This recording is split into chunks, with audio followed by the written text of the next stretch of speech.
Welcome back to your own channel trader Prarambh. देखिए, आज हम इस वीडियो में बात करने वाले हैं आईपीओज़ के संबंध में। क्यों आईपीओज़ के रिगार्डिंग हम बात करने वाले हैं? देखिए, आईपीओज़ की फिर से एक लाइन लग गई है। जब भी आप देखेंगे कि मार्केट अच्छा परफॉर्म करता है, एक बुल रन में होता है, तो कई सारे आईपीओज़ लाइन में आ जाते हैं।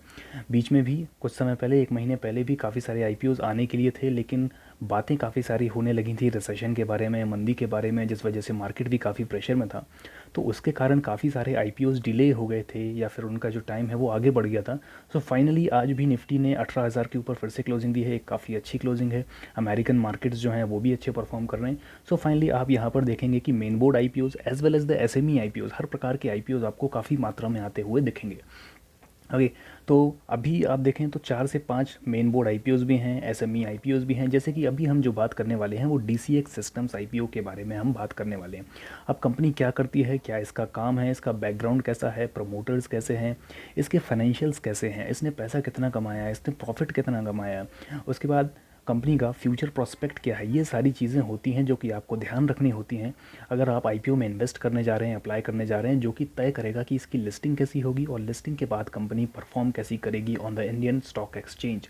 क्योंकि क्या होता है, जब तक कंपनी लिस्ट नहीं होती है तब तक उसका परफॉर्मेंस सभी के सामने नहीं आता। लेकिन स्टॉक मार्केट एक ऐसी चीज़ है कि अगर आपका टारगेट, अगर आपका जो क्वार्टरली रिजल्ट्स है वो अच्छा भी आया, लेकिन अगर आपने एस्टिमेट्स को मीट नहीं किया है तो उसके बाद भी जो शेयर्स हैं वो 2-3%, 5% गिर जाते हैं। सो काफ़ी इंपॉर्टेंट होता है एक आईपीओ को इस तरीके से एनालाइज करना, सारी चीज़ों को डिटेल में। तो चलिए आइए डीसीएक्स टेक्नोलॉजी, डीसीएक्स सिस्टम जो है इसको हम एनालाइज करते हैं। लेकिन उससे पहले चैनल को सब्सक्राइब नहीं किया तो वो ज़रूर करें। और उससे भी एक महत्वपूर्ण बात, देखिए आईपीओ में अप्लाई करने के कुछ सावधानियाँ होती हैं जो कि आपको बरतनी होती हैं, वो भी इस वीडियो में हम डिस्कस करेंगे। अगर आपको आईपीओ में अलॉटमेंट मिलने के चांसेस को बढ़ाना है तो ज़्यादा से ज़्यादा मल्टीपल एप्लीकेशंस आप लगाइए। अपने नहीं, एक अकाउंट से आप केवल एक ही जो है एप्लीकेशन लगाइए, क्योंकि यहाँ पर लॉटरी सिस्टम होता है। एक अकाउंट से आप मल्टीपल एप्लीकेशंस भी लगाएं तो उसका मतलब नहीं है आपकी काउंट एक ही किया जाएगा। तो अगर आपके पास प्रॉपर अमाउंट है तो आप कोशिश कीजिए कि आपके फैमिली मेम्बर्स से, आपके दोस्तों के नाम से आप डीमैट अकाउंट खोलें और उससे आप एक एक लॉट अप्लाई करें। अगर अभी तक डीमैट अकाउंट नहीं है या फिर और दूसरे भी आपको डीमैट अकाउंट्स खोलने हैं तो बिल्कुल फ्री एक डीमैट अकाउंट ओपन कर सकते हैं, जो कि मैं डिस्क्रिप्शन में लिंक दे दूंगा। अपस्टॉक्स जो कि one of the best brokers है, टाटा के द्वारा फंडेड है। और एक बहुत अच्छा फ़ायदा इसमें ये होता है कि आप प्री मार्केट में भी सेल कर पाते हैं। सो उसका अपस्टॉक्स का जो लिंक है मैं डिस्क्रिप्शन बॉक्स में दे दूंगा। आइए अब वीडियो को करते हैं कंटिन्यू। सो डीसीएक्स सिस्टम्स की हम बात करने वाले हैं। यहाँ पे देखिए डिटेल्स में हम देखते हैं, लीडिंग इंडियन प्लेयर है। This is a leading Indian player जो कि काम करती है मैन्युफैक्चरिंग का। क्या मैन्युफैक्चर करती है? इलेक्ट्रॉनिक सब सिस्टम्स, केबल हार्नेस। इलेक्ट्रॉनिक सब सिस्टम्स एंड केबल हार्नेस क्या होते हैं? देखिए बेसिकली ये एक डिफेंस सेक्टर से एसोसिएटेड कंपनी है। डिफेंस सेक्टर में जो मशीनरी होती हैं, जो हथियार होते हैं, जो इक्विपमेंट्स होते हैं, उनमें लगने वाले इलेक्ट्रॉनिक आइटम्स, इलेक्ट्रॉनिक सब आइटम्स, केबल्स या फिर जितने भी इलेक्ट्रॉनिक प्रोडक्ट्स आपके हैं उनको मैन्युफैक्चर करने का काम है डीसीएक्स सिस्टम्स का। तो जैसे कि पहले भी हम देख चुके हैं कि डिफेंस सेक्टर में आने वाली जो भी कंपनीज़ हैं, जैसे कि आपने देखा कि पारस डिफेंस है, मेजेगॉन डॉक है, कोचिन शिपयार्ड है, इन कंपनीज़ का बोलबाला रहता है शेयर मार्केट में। ठीक है, जैसे ही इन कंपनीज़ में कोई थोड़ी बहुत हलचल होती है, थोड़ा मूव आता है, तो सीधे सीधे 5 से 10% का एक दिन में ही मूव दे देते हैं। कारण क्या है? क्योंकि मोनोपोली बिजनेस है। डिफेंस सेक्टर में एंट्री हर कंपनी को इतनी आसानी से नहीं मिलती है। देखिए, एक तो सभी को इतनी टेक्निकलिटीज़ मालूम नहीं होती हैं कि वो डिफेंस सेक्टर में काम कर सकें। उसके बाद अगर मालूम हो, इंटरेस्टेड हो, तो इतनी ईजिली लाइसेंस भी नहीं मिलता है नई कंपनीज़ को। ठीक है, नए प्लेयर को कोई भी इतनी ईजिली एंट्री नहीं देता है। सो एक kind of a monopoly business यहाँ पर हो जाता है, इसलिए डिफेंस सेक्टर के जो आईपीओज़ हों उनको इतना तगड़ा रेस्पॉन्स देखने को मिलता है। आगे चलते हैं, देखते हैं 2020 में कंपनी ने एक नई मैन्युफैक्चरिंग फैसिलिटी ओपन की है बेंगलुरु में, जो कि स्पेशल इकोनॉमिक जोन में है। स्पेशल इकोनॉमिक जोन आप समझते होंगे कि वहाँ पर अगर कोई यूनिट आप ओपन करते हैं तो आपको एडिशनल बेनिफिट्स मिलते हैं, इलेक्ट्रिसिटी से रिगार्डिंग, टैक्स से रिगार्डिंग, वाटर सप्लाई से रिगार्डिंग। तो ये भी काफ़ी बेनिफिशियल कंपनी के लिए है। जून 2022 का अगर हम डेटा देखते हैं तो टोटल 26 कस्टमर्स हैं कंपनी के, इसराइल में, यूनाइटेड स्टेट्स में, कोरिया में, इंडिया में। ओके, सो मल्टीनेशनल ये कंपनी है। और मैं आपको एक जानकारी और दे दूं कि 90% ऑफ द रेवेन्यू जो कंपनी का है वो इसराइल से आता है। सो काफ़ी अच्छा क्लाइंट बेस इसका इसराइल में है। ओके, इसके बाद हम आगे चल के बात कर लेते हैं कि फिजिकल ईयर 2020, 21, 22 में 3 मंथ्स का इंक्लूड करके जो रेवेन्यू इसने अर्न किया है वो $4492 मिलियन यहाँ पे रेस्पेक्टिवली अर्न किया। ये डेटा आप यहाँ पर चेक कर सकते हैं। आइए आगे देख लेते हैं क्या डिटेल्स यहाँ पर हैं। अब देखिए, द कंपनी का बिजनेस वर्टिकल मतलब है किस किस लाइन में कंपनी का काम यहाँ पर कार्यरत है। तो 3 यहाँ पे मेन काम बताए गए, सिस्टम इंटीग्रेशन है, केबल और वायर हार्नेस का काम है, और उसके बाद जो किट्स होती हैं, रेडीमेड किट्स होती हैं, उनको असेंबल करने का काम इस कंपनी का है। तो ये तो हुई जानकारी, हमने जान लिया कंपनी का काम क्या है, उसका पास्ट रिकॉर्ड क्या है। अब हम देख लेते हैं कि कंपनी कमाई कितनी कर रही है, उसकी प्रॉफिट कितना है, उसका रेवेन्यू कितना है, कैसा परफॉर्मेंस है। तो आइए सबसे पहले रेवेन्यू देखते हैं। यहाँ पे आपको 2021 मार्च 21 एंड जून 21 के हिसाब से आपको डेटा दिया हुआ है। रेवेन्यू 465 था, मार्च 2021 में रेवेन्यू था 683 crore and afterwards at 128 crore. ठीक है, तो ग्रोथ हमें देखने को मिल रही है। थोड़ा बहुत भी अगर यहाँ पे ऊंचे नीचे चलता है तो किसी कारण से हो सकता है, बाकी ग्रोथ इस कंपनी में वो लगातार बनी हुई है। प्रॉफिट आफ्टर टैक्स देखेंगे 9.74 है, 29.56 है, उसके बाद 3.34 है। ठीक है, तो प्रॉफिट में भी हमें ग्रोथ देखने को यहाँ पे मिल रही है। बोरिंग अगर आप देखेंगे तो 134 थी, 136 एंड 112, ये यहाँ पे फिगर्स जो हैं आप देखिए अमाउंट करोड़ में है। ठीक है, तो बोरिंग्स भी कम होती हुई दिख रही है, जो कि एक अच्छा साइन है। इसके बाद हम चेक करते हैं कि ऑब्जेक्ट्स क्या हैं, चाहते क्या हैं, क्यों ये पैसा उठाना चाहते हैं बाजार से। तो कंपनी ने 4 यहाँ पर रीजंस भी बताए हुए हैं। सबसे पहला रीज़न है repayment and prepayment of the borings.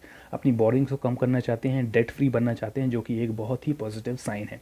Second, funding the working capital requirements of the company. Working capital requirements का मतलब क्या होता है, डे टू डे कंपनी जो काम करती है उसको डे टू डे जो एक्सपेंसेस होते हैं, या फिर अपने स्टाफ को सैलरी देनी है, रेंट पे आउट करना है, ये सारे कुछ खर्चे होते हैं। तो ये भी काफ़ी अच्छी बात है कि कंपनी में काम अच्छा चल रहा है and they require funds to pay out the working capital requirements. Third क्या है, investment in our wholly subsidiary and advance systems private limited and to fund its capital expenditure. इसका मतलब क्या है कि कंपनी कुछ एक्विजिशंस करना चाहती है, या फिर अपनी जो सब्सिडरीज हैं उनको कम्प्लीटली एक्वायर करना चाहती है, और उनके कैपिटल एक्सपेंडिचर को ग्रोथ करना चाहती है, उनको फंड करना चाहती है। साफ साफ बात है, केवल यहाँ से हम देख सकते हैं दैट ग्रोथ यहाँ पर काफ़ी अच्छी हो सकती है कंपनी की। उसके साथ चौथा जो पर्पस है वो जनरल कॉर्पोरेट पर्पस है, जो कि आम बात है। चलिए, तो अब आते हैं मुद्दे की बात करते हैं। यहाँ पर डिटेल्स हमने देख ली हैं, कंपनी कार्य क्या करती है, कंपनी के फाइनेंशियल्स कैसे हैं। तो कब आ रहा है आईपीओ? आईपीओ एक्चुअली आज ओपन हो चुका है 31 अक्टूबर को। लास्ट डेट है अप्लाई करने की 2 नवंबर। ठीक है, 3 दिन का बेसिकली यहाँ पर आईपीओ है। Book build type of issue है। बुक बिल्ड टाइप इशू मतलब होता है कि प्राइस एक बैंड में होता है, 197 से 207 के बीच में आप अप्लाई कर सकते हैं। लेकिन रिटेल कैटेगरी में अगर आप अप्लाई करते हैं तो मैं आपको सजेस्ट करूँगा 207 पर ही आप अप्लाई करें, जिससे कि आपको अलॉटमेंट मिलने के चांसेस मैक्सिमम हो सकें। ठीक है, एक लॉट में 72 शेयर्स हैं। ठीक है, तो इस हिसाब से आप कैलकुलेट कर सकते हैं 72 इंटू 207, इतना अमाउंट आपको एक लॉट के लिए पे करना पड़ेगा। ठीक है, इसके बाद देखते हैं इशू साइज। फ्रेश इशू यहाँ पर है, फेस वैल्यू इसकी 2 रुपये है, और बीएसई एनएसई दोनों पर यहाँ पे लिस्ट होने वाला है। डेट्स के बारे में हम बात कर लेते हैं। डेट्स कैसी है भाई, 31 से ओपन हो रहा है, 2 नवंबर को इसकी लास्ट डेट है। अलॉटमेंट आपको मिला है या नहीं मिला है वो 7 नवंबर के दिन मालूम पड़ जाएगा। अगर नहीं आपको अलॉटमेंट होता है सो 9 तारीख को आपके अकाउंट में रिफंड हो जाएगा पैसा। अगर आपको अलॉटमेंट मिलता है तो 10 तारीख को आपके डीमैट अकाउंट में शेयर्स क्रेडिट हो जाएंगे एंड लिस्टिंग आपकी हो जाएगी 11 नवंबर के दिन। ओके, सो ये टेंटेटिव डेट्स हैं। इसके बाद थोड़ा हम चेक कर लेते हैं कि कोटा कितना रिजर्व किया गया। देखिए 75% बहुत ही ह्यूज नंबर है। QIBs जैसा कि पहले भी वीडियोस में मैंने आपको बताया, क्वालिफाइड इंस्टीट्यूशनल बायर्स होते हैं, जो कि म्यूचुअल फंड हाउसेस होते हैं, या फिर आप कह सकते हैं कि बड़े प्लेयर्स जो होते हैं, इंस्टीट्यूशनल बायर्स होते हैं, उनके लिए इतना बड़ा अमाउंट अगर रिजर्व रखा गया है। और आप डे 1 आज कंप्लीट हो चुका है। इसके सब्सक्रिप्शन के फिगर्स के बारे में भी हम देखेंगे कैसा इसका नज़रिया रहा है। डे 2 और डे 3 में अगर आप देखें कि QIBs को ओवर सब्सक्राइब अगर करते हैं तो मतलब बहुत ही ज़्यादा शानदार IPO ये होने वाला है। रिटेल कैटेगरी में 10% यहाँ पर रखा गया है कोटा आपके लिए रिजर्व। ओके, रिटेल कैटेगरी में अगर आपको यहाँ पर अप्लाई करना है, एक लॉट आपको अप्लाई करना है, तो 14,904 मिनिमम अमाउंट आपको यहाँ पर पे करना पड़ेगा। ठीक है, सो ये रहे डिटेल्स। इसके बाद हम क्या डिस्कस करेंगे भाई, सबसे इंपॉर्टेंट चीज़ एक जो आपको देखनी होती है किसी भी IPO में अप्लाई करने से पहले, वो होता है ग्रे मार्केट प्रीमियम। ठीक है, सो ग्रे मार्केट प्रीमियम के बारे में भी हम चेकआउट कर लेते हैं। ग्रे मार्केट प्रीमियम मैं आपको अपने टेलीग्राम चैनल पर रेगुलरली अपडेट करते रहता हूँ। देखिए जो वीडियो मैं बना रहा हूँ वो दिन में एक वीडियो बना सकता हूँ, ज़्यादा से ज़्यादा 2 बना सकता हूँ, लेकिन grey market premium regularly update होते रहते हैं, जो कि मैं अपने टेलीग्राम चैनल पर रेगुलर आपको बताते रहता हूँ, जिसके बेसिस पर आप एक निर्णय ले सकते हैं कि आपको इस IPO में अप्लाई करना है या नहीं करना है। सो मेक श्योर कि आप टेलीग्राम चैनल को ज़रूर सब्सक्राइब कर रहे हैं। साथ ही साथ daily Nifty and bank Nifty में कैसे आप ट्रेड कर सकते हैं, और कम से कम 10,000 रुपये, मात्र 5 से 10,000 रुपये आप इन्वेस्ट करके कैसे एक डेली बेसिस पर स्टॉक्स में कम से कम रिस्क के साथ इंट्राडे में ट्रेड कर सकते हैं, वो भी आइडियाज़ में लाइव मार्केट में आपको प्रोवाइड करता हूँ। सो उसको टेलीग्राम को भी आप ज़रूर सब्सक्राइब करके रखें, वहाँ पर लाइव मार्केट असिस्टेंस आपको मैं प्रोवाइड करता हूँ। सो ये रहा IPO के बारे में डिटेल्स। अभी फ़िलहाल के लिए यहाँ पर ग्रे मार्केट प्रीमियम इसका क्या चल रहा है वो मैं आपको एक बार बता देता हूँ। So grey market premium DCX systems का फ़िलहाल में चल रहा है 75 रुपी। अरे 75 रुपी, इसका मतलब क्या हुआ, 75 रुपी आपको प्रीमियम है। इसका लिस्टिंग प्राइस कितना है, अभी हमने चेक किया था, जस्ट अ सेकेंड। इसका जो लिस्टिंग प्राइस है that is 207। Okay, so 207 listing price है एंड 75 अभी हमारा जो ग्रे मार्केट प्रीमियम है वो ट्रेड कर रहा है। सो काफ़ी अच्छा अभी आपको इसमें एक लिस्टिंग गेन देखने को मिल सकता है। साथ ही निफ्टी का भी आज काफ़ी अच्छा परफॉर्मेंस रहा है। सो धीरे धीरे जैसे भी मार्केट ऊपर जाते जाएगा या फिर अच्छा स्ट्रांग होता जाएगा, QIP का पैसा इसमें आएगा सेकेंड डे में, थर्ड डे में, उसके बाद आप देखेंगे कि ग्रे मार्केट प्रीमियम जो है 100+ भी इसका जा सकता है।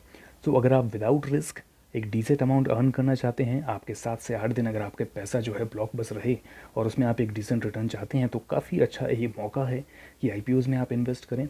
और फिर से एक बार बता देना चाहता हूँ कि अगर आपके पास डीमैट अकाउंट नहीं है या फिर कम डीमैट अकाउंट्स हैं, आप मल्टीपल अकाउंट से अप्लाई करना चाहते हैं, तो ज़रूर डिस्क्रिप्शन बॉक्स में लिंक मैंने दिया है अपस्टॉक्स का, वहाँ से आपको कोई चार्ज नहीं देना होगा, ना ही आपको ओपनिंग चार्जेस हैं, ना एनुअल मेंटेनेंस चार्जेस हैं। तो वहाँ से आप अपस्टॉक्स का अकाउंट ओपन कर सकते हैं एंड अप्लाई कर सकते हैं। आगे DCX सिस्टम्स में सब्सक्रिप्शन फिगर्स क्या होते हैं, GMP क्या होता है, कैसे हमें स्ट्रेटजी हमारी क्या रहने वाली है जिस दिन लिस्टिंग होगी, ये सारी बातें धीरे धीरे करके वीडियोस में हम आगे चल के डिस्कस करेंगे। तो बने रहिए चैनल के साथ। कुछ डाउट्स हों, कुछ पूछना हो, कोई भी कमेंट्स आपके हों तो कमेंट सेक्शन में ज़रूर हमसे बताएं। आप हमें सजेशंस भी दे सकते हैं, क्या हमें बेहतर करना चाहिए। कुछ डाउट्स हों तो आप ज़रूर पूछें। और वीडियो लाइक आया हो, पसंद आया हो तो ज़रूर लाइक कीजिएगा। Thank you so much.